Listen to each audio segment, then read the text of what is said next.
우리가 하나님을 찾는 마음은 가장 먼저는 나를 도와주시길 바라는 마음에서 시작할 것입니다.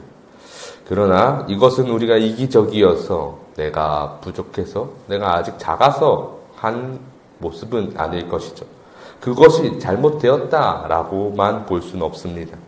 왜냐하면 목숨이 위험하고 바람 앞에 선 등불과도 같은 그 위협에서 우리는 하나님께 부르짖으나 더디고 더딘 하나님의 응답은 더 간절한 소망을 품고 속히 나를 돕길 바라는 마음에 이를 것이기 때문입니다. 그것을 1절에서도 볼 수 있었죠. 하나님이여 나를 건지소서, 여호와여 속히 나를 도우소서. 우리는 다윗의 마음을, 다윗의 성향을 잘 알고 있습니다. 늘 하나님의 이름을 찬양하던 다윗이 지금 제발 빨리 나를 도와달라는 이 부르짖고 있는 이 기도는 꽤나 인상적이죠.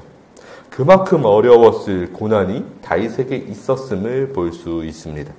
다윗의 영혼을 취하려 하고 그를 수치로 멸망케 하도록 하는 노력이 그에게 있었죠. 그렇기에 다윗은 이 문제를 하나님께 간절히 노래하고 있었습니다. 하나님께 맡기길 노래하고 있었죠. 그러니 나를 도와주시길 바라는 마음으로 하나님의 은혜를 경험하고 싶어하는, 꼭 경험해야 하는 상황에서 이 마음이, 나를 도와달라고 부르짖는 그 마음이 비롯되었다고 볼 수 있습니다. 그렇게 다윗의 그 외침, 속히 도와주시길 바라던 그 마음은 하나님께서 이렇게 해주시길 바라고 있었죠. 2절 함께 읽겠습니다.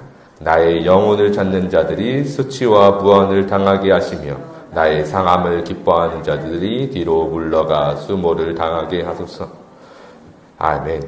결국엔 그 상황이 역전되길 바랬던 것입니다. 내가 상하는 것이 아니라 나를 해하려 하는 그들이 수모를 당하고 물러나며 쓰러지길 원하는 마음으로 하나님을 찾는 노래를 지금 부르고 있었죠. 이것은 너무나도 우리의 모습일 것입니다. 나에게 해를 가하는 저들이 반드시 하나님 앞에서 엎드려지기를 간구하는 것, 이것은 우리의 모습이 되고 있죠. 그러나 오늘 시의 핵심은 후반부에 있습니다. 4절 함께 읽겠습니다. 주를 찾는 모든 자들이 주로 말미암아 기뻐하고 즐거워하게 하시며 주의 구원을 사랑하는 자들이 항상 말하기를 하나님은 위대하시다 하게 하소서.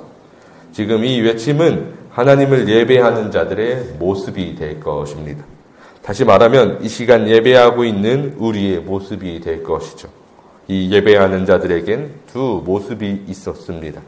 먼저는 하나님을 찾는 모든 자들은 하나님으로 말미암아 기뻐하고 즐거워하게 하는 것. 이 모습은 우리가 추구하는 신앙의 모습이 되고 있죠. 왜냐하면 하나님을 찾을 때, 그의 얼굴을 구할 때 기뻐하고 즐거워하려면 하나님을 만났거나 그로 말미암아 우리의 삶에 변화가 생겼을 때 가능할 것이기 때문입니다.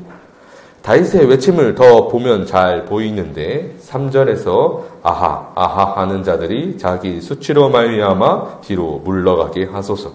지금 다윗은 적들이 물러가는 그 상황을 목격하길 바라고 있었습니다. 만일 그 상황을 목격하게 되었다면 하나님의 응답하심을 경험한 모든 자들이 어떻게 행하겠습니까? 여기서 아하 하는 자들은 다윗에게 비소를 날리며 그를 무안하게 하던 자들이었습니다. 그런 그들에게 고난을 받았기에 다윗은 하나님을 찾아야만 했던 상황이었죠. 만약 다윗과도 같은 모든 상황에서 하나님의 응답하심으로 그들이 물러남을, 그들이 멸망함을 경험했다면, 그들이 수치를 당하고 뒤로 물러가게 된다면 하나님께서 그들을 심판하심을 목도했다면 하나님을 기뻐 찬양할 것이죠. 그와 같은 상황에 있는 모든 자들은 하나님을 기뻐 찬양할 것입니다. 그것이 바로 하나님으로 말미암아 기뻐하는 모습이 될 것입니다. 하나님이 보여주신 그 심판으로 그가 지켜주심을 경험한 것 사실 그 자체로 기뻐하는 것이죠. 또 다른 사람들은 주의 구원을 사랑하는 자들이었습니다. 이들도 앞서 말했던 것처럼 앞서 나타났던 주를 찾는 자들과 같은 모습일 것입니다. 주의 구원을 사랑하고 그의 구원을 노래하던 자들이었죠. 그러나 그 구원을 목격할 때 그들은 하나님은 위대하시다고 말하고 있을 것입니다. 왜냐하면 그 안전한 요새에 들어 보내심, 요동하지 않으시는 하나님은 우리는 구원하시고 저들은 심판하심을 보았으니 이제 그 모두는 하나님이 위대하시다고 노래할 것이죠. 이것이 예배하는 자들의 모습입니다. 우리는 이미 주의 구원을 목도했고 주를 찾는 자들에게 응답하시는 하나님을 경험했습니다. 그러니 이제 우리는 항상 이렇게 노래할 것이죠. 우리 하나님은 위대하다고 노래할 것입니다.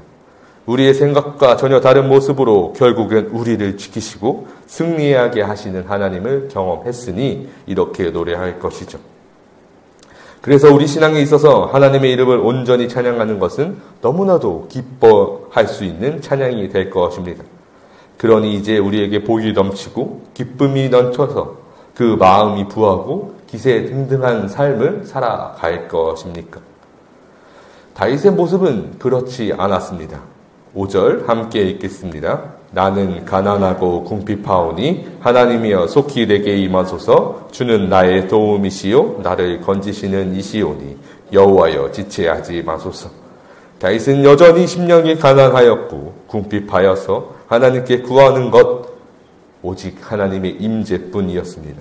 하나님의 임재를 간절히 소망하던 것은 바로 그의 이름 안에서 그의 요새 안에서 온전히 있는 것, 하나님의 도우심을 자신의 심령을 찢음으로 자신이 가난함으로 구할 수 있었던 것이죠. 바로 이것이 진정한 예배자의 마음이 될 것입니다.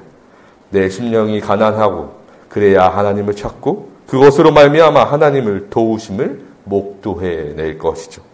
그러므로 기뻐할 수 있을 것입니다. 내 심령이 궁핍할 때 하나님의 구원을 사랑할 것입니다. 그의 도우심으로 그의 구원을 목도함으로 하나님이 위대하다고 진정 노래할 수 있을 것이죠. 그래서 우리는 내 심령이 가난하고 궁핍함으로 하나님 앞에 정결함을 입길 간절히 바라는 것, 이것이 우리에게 필요할 것입니다. 그리고 그러므로 하나님의 도우심을 진심으로 구하고 속히 임하시기를 구하는 것이 우리의 마음이며 진정한 예배자의 마음이 될 것입니다. 우리의 모든 자리에서 모든 순간에서 반드시 하나님 앞에 나를 먼저 가난하고 궁핍하게 드려서 하나님의 도우심을 진실로 경험하고 그로 말미암아 하나님을 기뻐하고 주의 구원을 사랑함으로 항상 우리의 모든 자리에서 하나님이 위대하다고 말할 수 있는 저와 여러분이기를 간절히 소망합니다. 잠시 기도하겠습니다.